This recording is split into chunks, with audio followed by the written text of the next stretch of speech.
محمد صلی اللہ علیہ وسلم جیسا عبادت گزار، اللہ تعالیٰ کا سب سے قریبی بندہ اللہ تبارک و تعالیٰ کے سامنے ہاتھ اٹھاتا ہے، کہتا ہے یا مقلب القلوب ثبت قلبی علی دینک، اے دلوں کو پھیرنے والے، اے دلوں کو پلٹنے والے،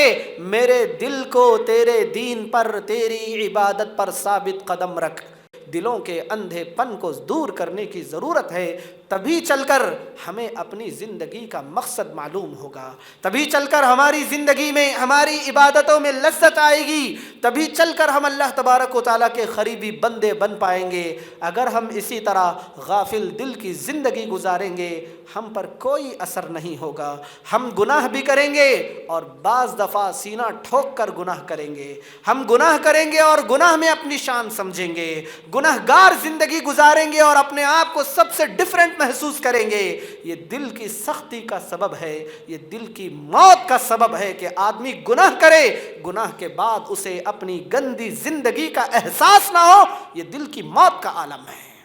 ایک ہی صف میں 4 آدمی کھڑے ہو کر نماز پڑھتے ہیں، کیا بات ہے کہ ایک آدمی نماز پوری کی پوری نماز کا ثواب لیتا ہے، ایک آدمی نماز کا آدھا ثواب لیتا ہے، ایک آدمی نماز کا پاؤ ثواب لیتا ہے، اور ایک آدمی نماز کے ثواب کا 10واں حصہ لیتا ہے، اور ایک آدمی نماز کے ثواب کا کوئی بھی حصہ نہیں لیتا، اور ایک آدمی ایسا بھی ہے نماز پڑھ رہا ہے مگر نماز کے بعد اسے ثواب کے بجائے گناہ مل رہا ہے۔ الحمد للہ رب العالمین والصلاة والسلام علی رسولہ الکریم وعلی من تبعہ بإحسان إلی یوم الدین، اما بعد فأعوذ باللہ من الشیطان الرجیم، بسم اللہ الرحمن الرحیم۔ قال اللہ عز وجل على قلبك لتكون من المنذرين، وقال النبي صلى الله عليه وسلم إن في الجسد مضغة إذا صلحت صلح الجسد كله وإذا فسدت فسد الجسد كله ألا وهي القلب، رواه مسلم۔ ذمہ داران مسجد اور عزیز نوجوانوں اور خواتین اسلام، آج کا یہ پروگرام، آج کی ہماری یہ محفل، یا پھر آج کے اس اجلاس میں مجھے آپ کے سامنے جس موضوع پر کچھ باتیں رکھنی ہیں وہ یہ ہے کہ دل کی سختی اور اس کا علاج، یعنی دل کو نرمی کیسے حاصل ہوگی، ہمارے دل نرم کیسے ہوں گے، ہمارے دلوں سے یہ سختیاں کیسے مٹیں گی، ہمارے دلوں سے اللہ تبارک و تعالیٰ کے غیظ و غضب کی وجہ سے ہمارے دلوں میں جو پرت جمی ہوئی ہے یہ دور کیسے ہوگی، اس پر کچھ باتیں مجھے آپ کے سامنے رکھنی ہیں۔ حاضرین کرام، سب سے پہلے ہم جانتے ہیں کہ ہماری ظاہری زندگی، ہماری جسمانی زندگی اور ہماری ایمانی اور روحانی زندگی دونوں میں دل کا بڑا اہم کردار ہے، کہ انسان کو جو بھی بیماریاں لاحق ہوتی ہیں، انسان کے جسم کو جو بھی مصیبتیں، پریشانیاں، دکھ، درد انسان کے جسم کو لاحق ہوتے ہیں، اس میں سب سے بڑی بیماری دل کی بیماری کو قرار دیا جاتا ہے۔ طب کے علاوہ ہم ایمان کے باب میں، اخلاق کے باب میں، دین کے باب میں، اللہ رسول کی اطاعت کے باب میں جب ہم دیکھتے ہیں تو یہاں بھی سب سے بڑی بیماری دل کی بیماری ہی ہے۔ منافقوں کے بارے میں اللہ تبارک و تعالیٰ نے قرآن مجید میں کہا فی قلوبہم مرض، منافق اس لیے تھے کہ ان کے دلوں میں ایمان کے سلسلے میں ان کے دل بیمار تھے۔ مشرک اور کافر اس لیے تھے کہ اللہ تبارک و تعالیٰ کے معاملے میں ان کے دلوں میں کجی تھی، ان کے دلوں میں ٹیڑھا پن تھا۔ اللہ تبارک و تعالیٰ نے اس لیے ان کو، اللہ تبارک و تعالیٰ نے ہدایت توفیق سے، ہدایت سے اللہ تبارک و تعالیٰ نے انہیں محروم رکھا۔ تو حاضرین کرام، میں نے آپ کے سامنے ایک آیت کریمہ پڑھی ہے جس میں محمد صلی اللہ علیہ وسلم کو کہا گیا وَإِنَّهُ لَتَنزِيلُ رَبِّ الْعَالَمِينَ نَزَلَ بِهِ الرُّوحُ الْأَمِينُ عَلَى قَلْبِكَ لِتَكُونَ مِنَ الْمُنذِرِينَ۔ اے محمد صلی اللہ علیہ وسلم، ہم نے قرآن مجید کو آپ پر نازل فرمایا جبریل علیہ السلام کے ذریعے قرآن مجید کو ہم نے نازل فرمایا، اور ساتھ ہی ساتھ ہم نے قرآن مجید کو آپ کے دل پر نازل فرمایا۔ معلوم ہوا کہ دل جو ہے نا، یہ اللہ تبارک و تعالیٰ کے الہام کی جگہ ہے۔ یہاں پر وہ اللہ تبارک و تعالیٰ کے الہامات، اللہ تعالیٰ کی طرف سے بشارتیں، اللہ تبارک و تعالیٰ کی طرف سے نیک خیالات نازل ہونے کی جگہ یہ ہمارا دل ہے۔ اور اللہ کے رسول صلی اللہ علیہ وسلم نے بیان فرمایا، لوگوں، انسان کے جسم میں ایک حصہ ہے، اگر وہ اچھا ہو جائے انسان کا ظاہر و باہر اچھا ہو جائے، اور انسان کے جسم کا یہ ایک حصہ برباد ہو جائے اس کے بعد انسان کا سارا جسم برباد ہو کر رہ جائے۔ خبردار رہنا، وہ حصہ دل کا حصہ ہے۔ اگر دل اچھا ہو تو انسان کا ظاہر بھی اچھا ہوگا، انسان کا باطن بھی اچھا ہوگا۔ انسان کا دل اگر صحت مند دل ہوگا، انسان کی ظاہری عبادتیں بھی اچھی ہوں گی، اس کی باطنی عبادتیں بھی اچھی ہوں گی۔ اور اگر انسان کا دل بیمار ہوگا، انسان صحت کے اعتبار سے بھی بیمار ہوگا، اخلاق کے اعتبار سے بھی بیمار ہوگا، اور عمل کے اعتبار سے بھی بیمار ہوگا، ایمان کے اعتبار سے بھی بیمار ہوگا۔ اللہ تبارک و تعالیٰ نے ایسے لوگوں کا تذکرہ جن کو اللہ نے دل تو دیا ہے مگر وہ دل سے کام نہیں لیتے۔ اللہ نے ان کو آنکھ تو دی ہیں مگر آنکھوں سے یہ لوگ دیکھتے نہیں ہیں۔ اللہ تعالیٰ نے کہا، لہم قلوب لا یفقہون بہا ولہم اعین لا یبصرون بہا ولہم آذان لا یسمعون بہا اولئک کالانعام بل ہم اضل۔ اللہ نے آنکھیں دی ہیں، آنکھوں سے دیکھنے کا، عبرت حاصل کرنے کا کام نہیں لیتے، دیکھتے نہیں، کانوں سے سنتے نہیں دین کی باتوں کو، اور دل سے سمجھتے نہیں۔ ان کے دل بیمار ہیں، گویا یہ جانور ہیں بلکہ جانوروں سے بھی بدتر ہیں۔ بسا اوقات دل ہونے کے باوجود بھی انسان اندھا ہو جاتا ہے، حق و باطل کی تمیز مٹ جاتی ہے۔ انسان اسی چیز کو دیکھتا ہے جو اس کا بیمار دل دیکھنا چاہتا ہے، انسان وہی کام کرتا ہے جو اس کا بیمار دل کرنا چاہتا ہے، انسان بسا اوقات وہی بولتا ہے جو اس کا بیمار دل بلوانا چاہتا ہے۔ حاضرین کرام، یہ دنگے، یہ فسادات، یہ دنیا کا بگاڑ، یہ گناہوں کی کثرت، ان ساری چیزوں کا واحد علاج یہ بیمار دل کا سبب ہے۔ یہ بیمار دل ہے جس کے سبب سے یہ سارا کا سارا بگاڑ ہے۔ اللہ تعالیٰ نے کہا، انہا لا تعمل ابصار ولکن تعمل قلوب التی فی الصدور۔ انسان کی آنکھیں اندھی نہیں ہوتی، انسان کے کان بہرے نہیں ہوتے، انسان کی زبان گونگی نہیں ہوتی، وہ دل بہرا ہوتا ہے۔ وہ آنکھ نہیں، وہ دل بہرا ہوتا ہے، وہ کان نہیں، وہ دل بہرا ہوتا ہے، وہ زبان نہیں، وہ انسان کا دل گنگا ہوتا ہے۔ حق کو دیکھنا، اس کا رد نہ کرنا، حق کو، باطل کو دیکھنا، اس کا رد نہ کرنا، باطل کو سننا، اس کا رد نہ کرنا، اور زبان، باطل کی زبان بات کرنا، یہ سب اسی وقت ہو سکتا ہے جب انسان کا دل اندھا ہو، انسان کا دل کسی بھی قسم کے کام کے لائق نہ ہو۔ حاضرین، ایک چیز یہ ہے، سوال یہ ہے کہ ہمارے دلوں کو بیماری لائق کیوں ہوتی ہے؟ ہمارے دل ایسے کیوں ہو جاتے ہیں؟ فرمایا رسول اللہ صلی اللہ علیہ وسلم نے کہ انسان جب گناہ کرتا ہے تو اس کا ہر گناہ کے ساتھ ساتھ انسان کے دل پر ایک دھپا بیٹھ جاتا ہے، سیاہ دھپا۔ انسان جو بھی گناہ کرتا ہے، چاہے وہ عبادتوں میں سستی ہو، چاہے وہ ناچ گانا دیکھنا ہو، چاہے وہ مال و دولت کے معاملے میں حرام کا ارتکاب ہو، کسی بھی معاملے میں کیوں نہ ہو، انسان جب گناہ کرتا ہے، گناہ کی وجہ سے اس کے دل پر ایک سیاہ دھپا بیٹھ جاتا ہے۔ انسان اگر توبہ کرتا ہے، اللہ کے سامنے گڑ گڑاتا ہے، اللہ کے سامنے معافی مانگتا ہے، تو اس کے دل کا جو سیاہ دھپا ہے وہ مٹ کر رہ جاتا ہے۔ اگر انسان توبہ نہیں کرتا،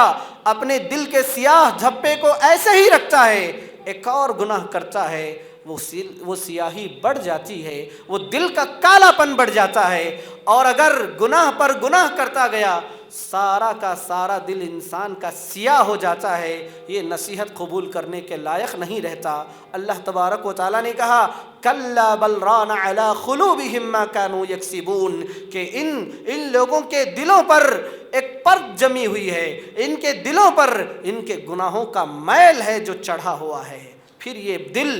یہ دل کسی بھی حق کو قبول کرنے کے، اللہ تبارک و تعالیٰ کے آگے جھکنے کے قابل نہیں ہوتا۔ تو سب سے پہلے انسان کو چاہیے کہ گناہ ایک ایسی چیز ہے جس سے انسان کا دل سخت ہو جاتا ہے،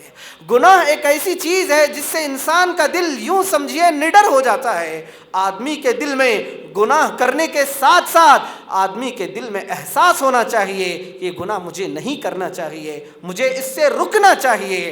اللہ نہ کرے انسان سے گناہ سرزد ہو جائے، انسان کو معافی مانگنا چاہیے، ورنہ یہ دلوں کی سختی انسان کی روح کو متاثر کر کے رکھ دیتی ہے۔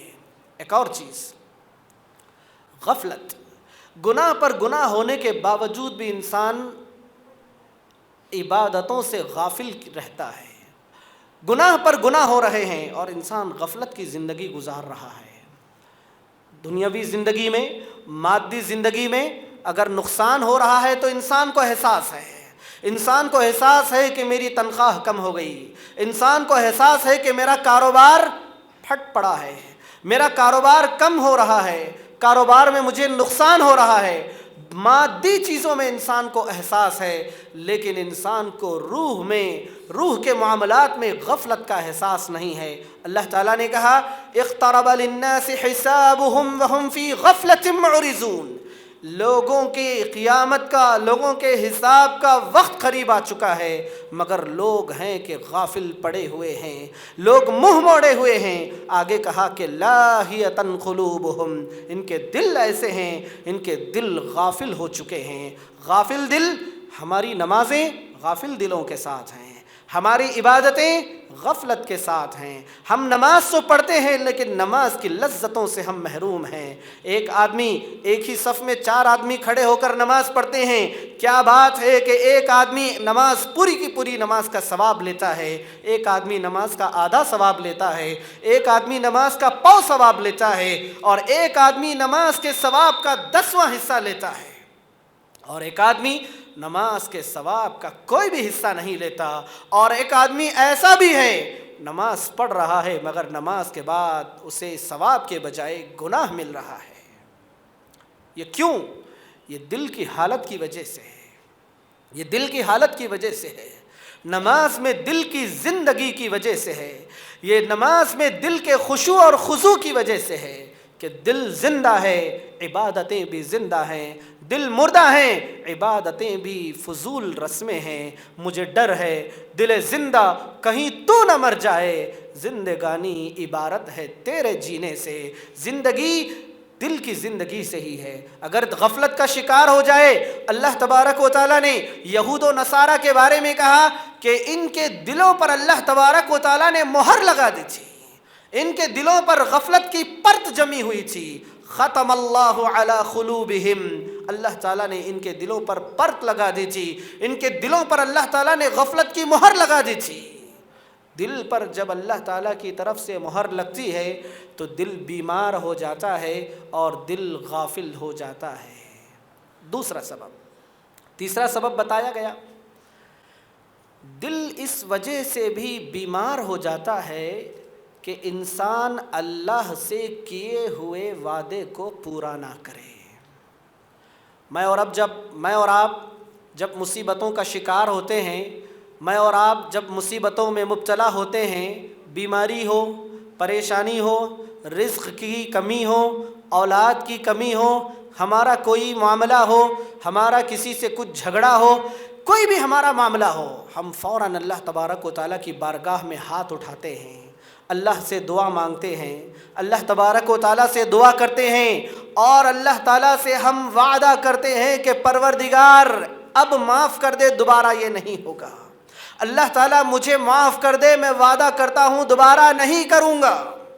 اللہ تبارک و تعالیٰ سے ہم نے اپنی زندگی میں بہت سارے وعدے کیے ہیں، اللہ تبارک و تعالیٰ سے تنہائی میں ہم نے وعدے کیے ہیں، دعاؤں میں ہم نے اللہ تعالیٰ سے وعدے کیے ہیں، مگر جب اللہ سے کیا ہوا وعدہ ہم توڑتے ہیں تو ہمارے دل بھی سخت ہو جاتے ہیں۔ اللہ تعالیٰ نے یہود و نصارہ کے بارے میں کہا فَبِمَا نَقْضِهِمْ مِيثَاقَهُمْ لَعَنَّاهُمْ وَجَعَلْنَا قُلُوبَهُمْ قَاسِيَةً، جب انہوں نے ہم سے کیا ہوا وعدہ توڑ دیا ہم نے ان پر لعنت برسائی اور ان کے دلوں کو سخت کر دیا۔ دو ٹوک الفاظ میں، کھلے الفاظ میں اللہ تعالیٰ نے کہا کہ جب انہوں نے ہم سے وعدہ کیا، وعدہ کرنے کے بعد ہمارے وعدے کو انہوں نے توڑ دیا تو ہم نے ان پر لعنتیں برسائیں، زندگی کی خیر و برکت سے انہیں محروم رکھا اور ان کے دلوں کو ہم نے سخت سے سخت تر بنا دیا۔ حاضرین کرام، ایک اور آیت کریمہ میں اللہ تبارک و تعالیٰ نے ایک واقعہ بیان کیا،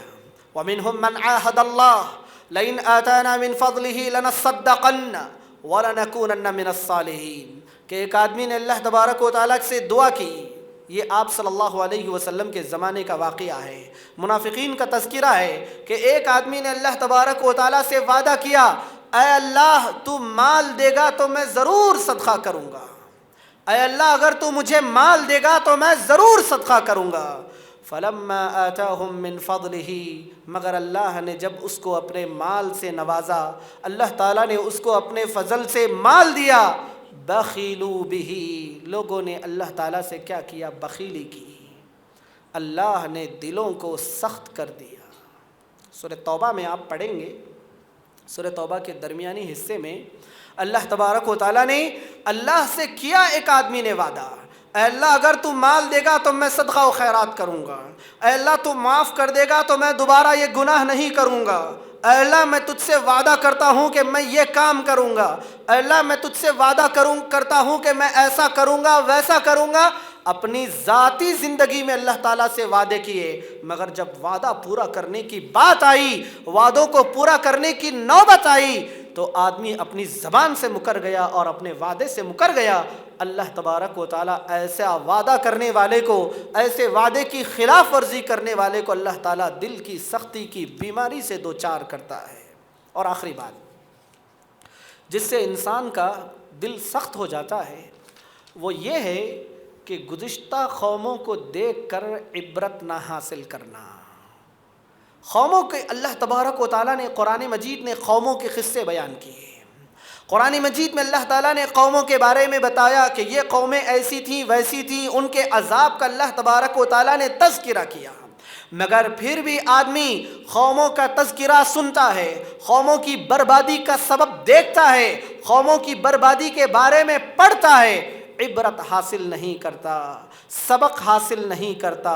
تو اللہ تبارک و تعالیٰ ایسے لوگوں کو بھی، ایسے بندے کو بھی دل کی سختی سے، دل کے اندھے پن سے دوچار کرتا ہے، اور ایسے بندے کا دل بھی اندھا ہو جاتا ہے، کیونکہ دل کا مقصد یہ تھا، دل کا سبب یہ تھا کہ اس سے عبرت حاصل کی جاتی، اس سے سبق حاصل کیا جاتا، لیکن اس سے جب دل کا کام نہیں لیا گیا اللہ تعالیٰ دلوں کو اندھا کر دیتا ہے۔ اسی کی جانب اشارہ کرتے ہوئے کہا فَإِنَّهَا لَا تَعْمَى الْأَبْصَارُ وَلَكِنْ تَعْمَى الْقُلُوبُ الَّتِي فِي الصُّدُورِ۔ حاضرین کرام، ایک اور بات جس کی وجہ سے بھی انسانوں کے دل اندھے ہو جاتے ہیں، کہا کہ بنی اسرائیل میں اللہ تبارک و تعالیٰ نے ایک معجزہ دکھایا۔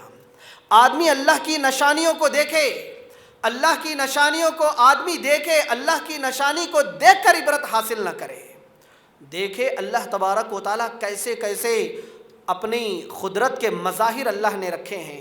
ایک وقت ایسا تھا ہم اور آپ ایک ایسی مصیبت میں مبتلا تھے، ابھی قریب میں گھروں سے نکلنا محال تھا، کاروبار بند ہو چکا تھا، پوری دنیا ایسا محسوس کر رہی تھی کہ گویا ابھی قیامت قائم ہونے والی ہے، ایک روح فرسا ماحول تھا۔ اس سے نکلنے کے باوجود بھی دنیا اپنی کشادگی کے باوجود بھی تنگ ہو چکی تھی، جسے دنیا نے لاک ڈاؤن کا نام دیا تھا۔ اس عالم کے بعد بھی اللہ تبارک و تعالیٰ نے دنیا کو پھر سے زندہ کیا، دنیا کی بہاریں واپس آئیں، دنیا کی بہاریں واپس آئیں، لوگوں کے کاروبار واپس آ گئے، زندگی اپنے صحیح راستے پر آئی۔ اس کے بعد بھی اگر انسان عبرت حاصل نہ کرے، اللہ تعالیٰ کی نشانیاں دیکھنے کے باوجود بھی انسان سبق حاصل نہ کرے، یہ بھی دل کی سختی کا سبب ہے۔ کہ بنی اسرائیل میں ایسا ہوا کہ چاچا بھتیجے میں لڑائی ہو گئی، ایک کو قتل کر دیا گیا، ایک کو قتل کر دیا گیا، بعض روایات میں آتا ہے کہ بھتیجے کو قتل کر دیا گیا، اور جب اس مقتول کے بارے میں تفتیش کا معاملہ ہوا تو اللہ تبارک و تعالیٰ کی طرف سے حکم دیا گیا کہ ایک گائے کو ذبح کرو۔ گائے کا واقعہ آپ جانتے ہیں کہ اللہ تبارک و تعالیٰ کے فضل و کرم سے بعد میں وہ گائے مل گئی، گائے کو ذبح کیا گیا، اس کے گوشت کو لگایا گیا تو گوشت جسم کو لگنے کی وجہ سے ایک مردہ آدمی زندہ ہو گیا۔ کتنا بڑا معجزہ تھا، اللہ کی کتنی بڑی نشانی تھی کہ اگر گوشت، ایک مردہ انسان کے جسم کو گوشت لگا رہے ہیں تو مردہ زندہ ہو رہا ہے، بات کر رہا ہے انسانوں کی طرح، اور اسے کس نے قتل کیا ہے اس کا نام بتا رہا ہے۔ کتنی بڑی نشانی تھی اللہ تعالیٰ کی، مگر اتنی بڑی نشانی کے باوجود بھی لوگوں نے موسیٰ علیہ السلام پر ایمان نہیں لایا۔ اللہ کی نشانی ظاہر ہونے کے بعد بھی یہ لوگ ایمان نہیں لائے۔ اللہ نے کہا ثم قست قلوبکم من بعد ذلک فہی کالحجارہ، کہ تمہارے دل سخت ہو چکے ہیں، گویا تمہارے دل پتھر ہو چکے ہیں۔ پتھر سے بھی کبھی کبھار پانی نکل جاتا ہے، پتھر سے بھی کبھی کبھار پتھر بھی نرم ہو جاتے ہیں، تمہارے دل اس سے زیادہ سخت ہو چکے ہیں۔ حاضرین کرام، دلوں کو نرم کرنے کی ضرورت ہے، دلوں کی سختی کو مٹانے کی ضرورت ہے، دلوں کی بیماری کو دور کرنے کی ضرورت ہے، دلوں کے اندھے پن کو دور کرنے کی ضرورت ہے۔ تبھی چل کر ہمیں اپنی زندگی کا مقصد معلوم ہوگا، تبھی چل کر ہماری زندگی میں، ہماری عبادتوں میں لذت آئے گی، تبھی چل کر ہم اللہ تبارک و تعالیٰ کے قریبی بندے بن پائیں گے۔ اگر ہم اسی طرح غافل دل کی زندگی گزاریں گے ہم پر کوئی اثر نہیں ہوگا، ہم گناہ بھی کریں گے اور بعض دفعہ سینہ ٹھوک کر گناہ کریں گے، ہم گناہ کریں گے اور گناہ میں اپنی شان سمجھیں گے، گناہ گار زندگی گزاریں گے اور اپنے آپ کو سب سے ڈیفرنٹ محسوس کریں گے۔ یہ دل کی سختی کا سبب ہے، یہ دل کی موت کا سبب ہے کہ آدمی گناہ کرے، گناہ کے بعد اسے اپنی گندی زندگی کا احساس نہ ہو، یہ دل کی موت کا عالم ہے۔ حاضرین کرام، ایسا کیا کام کیا جائے کہ دل کی سختی دور ہو جائے؟ ایسے کیا کام کیے جائیں کہ ہمارا دل زندہ ہو جائے؟ کہا کہ انما المؤمنون الذین اذا ذکر اللہ وجلت قلوبہم، ایمان والوں کا یہ عالم ہے جب ان کے سامنے اللہ کا ذکر کیا جاتا ہے تو ان کے دل روشن ہو جاتے ہیں، ان کے دلوں کو غذا اللہ کے ذکر سے ملتی ہے۔ الا بذکر اللہ تطمئن القلوب، لوگوں کیا اللہ کے ذکر سے دلوں کو اطمینان حاصل نہیں ہوتا؟ آدمی کو چاہیے جب محسوس کرے کہ میرا دل سخت ہو چکا ہے، کثرت سے اللہ کو یاد کرے، کثرت سے اللہ تعالیٰ کو یاد کرے، اللہ تبارک و تعالیٰ کے آگے گڑ گڑائے اور عملی اعتبار سے بھی اللہ کا قریبی بنے، زبانی اعتبار سے بھی اللہ کا ذکر کرے۔ سبحان اللہ، الحمدللہ، اللہ اکبر، اللہ تعالیٰ کی تسبیح بیان کرے، لا الہ الا اللہ وحدہ لا شریک لہ، لہ الملک ولہ الحمد وہو علی کل شیء قدیر، اللہ تبارک و تعالیٰ کی بڑائی بیان کرے، اللہ تعالیٰ کی کبریائی بیان کرے، ضرور انسان کے دل سے سختی ختم ہوگی انشاءاللہ، کیونکہ اللہ نے کہا انما المؤمنون الذین اذا ذکر اللہ وجلت قلوبہم، کہ جب ایمان والوں کے آگے اللہ کا ذکر کیا جاتا ہے، جب ایمان والے اللہ کا ذکر کرتے ہیں، ان کے دل روشن ہوتے ہیں اور ان کے دل اللہ کے ذکر سے غذا پاتے ہیں۔ دوسری چیز ہے، آدمی کو چاہیے کہ آدمی علم حاصل کرے، دین کا علم حاصل کرے، کیونکہ دین کا علم ہی حق اور باطل کی تمیز کو بتائے گا، قرآن حدیث کا علم ہی آدمی کو بتائے گا کہ یہ گناہ ہے، یہ نیکی ہے، قرآن حدیث کا علم ہی آدمی کو بتائے گا کہ یہ حق ہے، یہ باطل ہے، یہ علم ہی بتائے گا کہ مجھے یہ کرنا چاہیے، مجھے یہ نہیں کرنا چاہیے، یہ چیز انسان کو ہدایت پر رکھے گی۔ آدمی اگر دین کا علم حاصل نہیں کرے گا، بدعات و خرافات والوں کو دیکھیے کہ دین کا صحیح علم نہ ہونے کی وجہ سے اللہ کی نافرمانی بھی ثواب سمجھ کر کر دیتے ہیں، رسول کی نافرمانی بھی دین سمجھ کر کرتے ہیں، جبکہ وہ دین کا حصہ نہیں ہے۔ آدمی کو اپنے دل کی سختی دور کرنے کے لیے قرآن حدیث کا علم حاصل کرنا چاہیے، دینی مجلسوں میں، دینی محفلوں میں شرکت کرنا چاہیے، دینی کتابوں کو پڑھنا چاہیے، علماء سے جڑ کر رہنا چاہیے، اور تو اور اپنی اس دل کی سختی کو دور کرنے کے لیے ایک اور چیز جو ہے کہا کہ آپ صلی اللہ علیہ وسلم نے پہلے لوگوں کو قبرستان کی زیارت سے منع کیا تھا۔ اسلام کے شروع میں آغاز اسلام میں مکہ کی زندگی میں منع کیا تھا کہ آپ قبروں کی زیارت مت کرو، لیکن بعد میں آپ صلی اللہ علیہ وسلم نے کہا لوگوں میں نے آپ کو پہلے منع کیا تھا قبروں کی زیارت کرنے سے، اب میں تمہیں حکم دیتا ہوں کہ تم قبرستان کی زیارت کرو،